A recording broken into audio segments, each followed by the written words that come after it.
नमस्कार दोस्तों, ओम नमो भगवते वासुदेवाय नमः। आप लोगों पर हमेशा भगवान श्री विष्णु की कृपा बनी रहे। अगर आप हमारे चैनल पर नए हैं तो हमारे चैनल को सब्सक्राइब कर लीजिए ताकि आने वाले वीडियोस के नोटिफिकेशन आप तक पहुंचती रहे। परिवर्तनीय एकादशी के दिन भगवान विष्णु और माता लक्ष्मी का पूजन किया जाता है।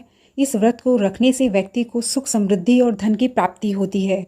हिंदू धर्म में एकादशी व्रत का खास महत्व बताया गया है और प्रत्येक महीने में 2 एकादशी तिथि पड़ती है, जिनमें से एक कृष्ण पक्ष में और दूसरी शुक्ल पक्ष में। भाद्रपद महीने के शुक्ल पक्ष की एकादशी को परिवर्तनीय एकादशी के नाम से जाना जाता है। पंचांग के अनुसार इस साल परिवर्तनीय एकादशी का व्रत 25 सितंबर 2023 सोमवार को रखा जाएगा। इस दिन पूजा के बाद व्रत कथा अवश्य पढ़नी चाहिए, क्योंकि बिना कथा कोई भी व्रत पूजा नहीं माना जाता। तो बिना देरी करे कथा को शुरू करते हैं। त्रेता युग में भगवान विष्णु का महान भक्त राजा बलि हुआ करता था। राक्षस कुल में जन्म लेने के बाद भी वह भगवान विष्णु का बड़ा भक्त था। उसकी नियमित भक्ति और प्रार्थनाओं से भगवान विष्णु प्रसन्न हो उठे। राजा बलि राजा विरोचन के पुत्र और प्रहलाद के पौत्र थे और ब्राह्मणों की सेवा करते थे। इस प्रकार अपनी तप, पूजा और विनम्र स्वभाव के कारण राजा बलि ने अनेकों शक्तियां अर्जित कर ली और इंद्र के देवलोक के साथ त्रिलोक पर अधिकार कर लिया।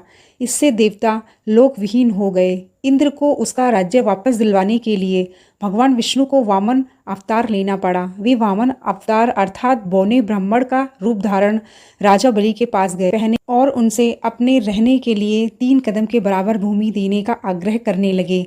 वामन रूप में भगवान ने एक हाथ में लकड़ी का छाता रखा हुआ था। गुरु शुक्राचार्य के मना करने के बावजूद राजा बलि ने वामन को 3 पग भूमि देने का वचन दे डाला।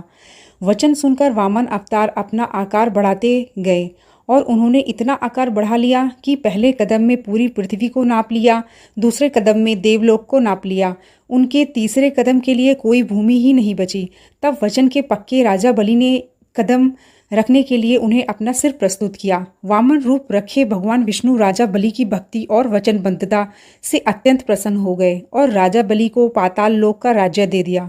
इसके साथ ही भगवान विष्णु ने राजा बलि को वरदान दिया कि चतुर्मास अर्थात 4 माह में उनका एक रूप क्षीर सागर में शयन करेगा और दूसरा रूप राजा बलि के पाताल में उस राज्य की रक्षा के लिए रहेगा। इस एकादशी को भगवान शयन करते हुए करवट लेते हैं, इसलिए इस दिन भगवान विष्णु का पूजन करना चाहिए। इस दिन तांबा, चांदी, चावल और दही का दान फलदायी माना जाता है। साथ ही इस दिन रात्रि को जागरण अवश्य करना चाहिए। तो यहीं पर हम कथा समाप्त करते हैं। अगर आपने अभी तक हमारे चैनल को सब्सक्राइब नहीं किया है तो सब्सक्राइब कर लें।